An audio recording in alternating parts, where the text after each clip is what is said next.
Partie 5. Et c'est la dernière. Ouais. Et je t'explique à la fin pourquoi c'est la fin. Voilà, moi aujourd'hui, ce qui me révolte un peu aussi, c'est que la liberté d'expression n'existe pas. Moi maintenant, ce qui me pose problème, c'est que on est en train de tourner sur certaines menaces qui sont très graves à mon encontre. Et je trouve ça un peu immonde. Je ne pense pas que ce qui s'est passé justifie ça quand même. C'est quand même deux catégories différentes. J'ai juste donné une opinion.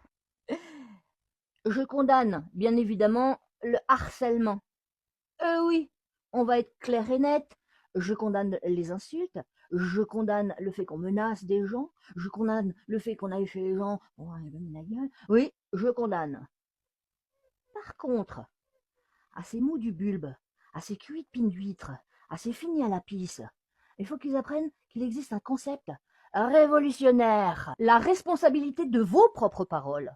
Parce que là, pour cette actu de ce couple de fini à la pisse, de mots du bulbe, de cuits de pine d'huître, ouais, j'aime bien me répéter, ce n'était pas des propos, ce n'était pas utiliser la liberté d'expression, non. Ce que tu as fait, ma grande, et ton animal domestique, pardon, ton compagnon, ça s'appelle de l'eugénisme. Quoique c'est l'eugénisme. Va chercher dans ton moteur de recherche. On te met dans des petites cases, tu sais, quand t'es handicapé ou que t'as des problèmes de santé, les agences immobilières. Quand t'es handicapé ou que t'as des problèmes de santé, pour moi, t'as rien à faire sur cette terre. Mais bon, on a le droit de vivre quand même. Non, je suis pas d'accord. Moi, j'ai envie de te dire une chose, quand c'est aux dépens des autres, tu n'as pas le droit de vivre. Parce que quand tu prends un mégaphone, que l'on va appeler les réseaux sociaux, et que tu dis bien fort tout ce que tu as envie de dire, ne sois pas étonné qu'après les gens t'aient entendu. Vous avez allumé un feu, vous êtes absolument pas en droit d'appeler les pompiers pour dire que la fumée vous dérange. Non, vous avez jeté une allumette dans une station essence et vous vous étonnez, vous vous offusquez que ça fasse boum. Pauvre con, va. C'est pas du harcèlement, non, c'est la physique qui vous répond. Mais surtout, arrêtons de mettre tout dans le même sac.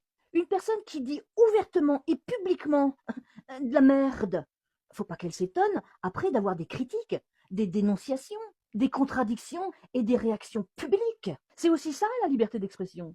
La liberté d'expression, c'est pas je peux dire plein de trucs, mais j'interdis aux gens de me répondre. Non, ce que vous avez dans la gueule depuis un certain temps, et c'est pas fini, ça s'appelle le service après-vente de votre connerie. Et heureusement qu'il existe des créateurs de contenu qui utilisent leur visibilité pour vous offrir autre chose que des vidéos ou des films de famille parfaitement parfaites dans leur parfaite petite cuisine, parfaitement propre, avec un couple parfaitement faux. Parce que parfois, une audience sert à autre chose de beaucoup plus utile. Mettre dans la lumière ce que beaucoup voudraient laisser dans l'ombre. Parce que personnellement, je préfère voir un influenceur ou une influenceuse qui utilise ses 10 000, 100 000, millions de followers, son audience, pour un sujet d'utilité publique, d'intérêt général. Au lieu de le voir bouffer pendant 3 minutes un paquet de chips avec une petite musique tendance derrière. Parce que ouais, les copains, on les défend. Mais défendre systématiquement une personne qui se dit harcelée sans avoir vérifié qu'est-ce que la personne en question a pu faire avant, bah non. Bah non. Là, tu te dis harcelé. Mais qu'est-ce que t'as fait avant? Quand t'es handicapé ou que t'as des problèmes de santé, pour moi, t'as rien à faire sur cette terre. Je t'invite à prendre la ligne droite et partir. Comme je disais, là, tu subis le service après-vente de ta connerie, de votre connerie. À tous les deux. Oui, les Pokémon qui n'ont pas évolué. Parce qu'il existe une différence fondamentale entre être harcelé et recevoir ce que l'on a semé. Toi qui aimes bien la nature, je vais t'expliquer un truc. Vous avez semé, et maintenant vous récoltez. Vous récoltez ce que vous avez semé. Ouais, on appelle ça le cycle de la vie. Mais surtout défendre que c'est tes propos, tes paroles, et qu'on ne doit rien dire. Non, mélange pas tout. N'assimile pas tes propos discriminatoires avec des paroles de vérité respectables. Et une grande différence, hein. Une très grande différence quand même. Parce que des paroles ou des propos respectables ne sont pas condamnables par la législation. Il faut savoir une chose avec Internet.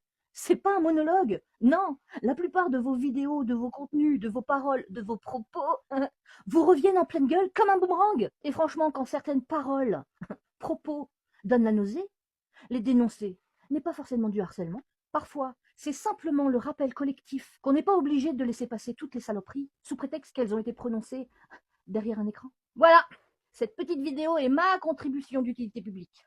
Et malheureusement, la sécurité sociale ne rembourse pas du tout les rappels élémentaires de décence. C'est ballot. Sur ce, petit bisou. Alors, maintenant les explications, pourquoi c'est la partie 5 et la fin, tout simplement parce que les associations, les avocats et tutti quanti ont pris la relève. Moi, je suis la relayeuse, l'une des relayeuses de cette triste histoire. Voilà. Alors, bien évidemment qu'il y aura peut-être un bis quand ils seront condamnés. Sur ce, petit bisou.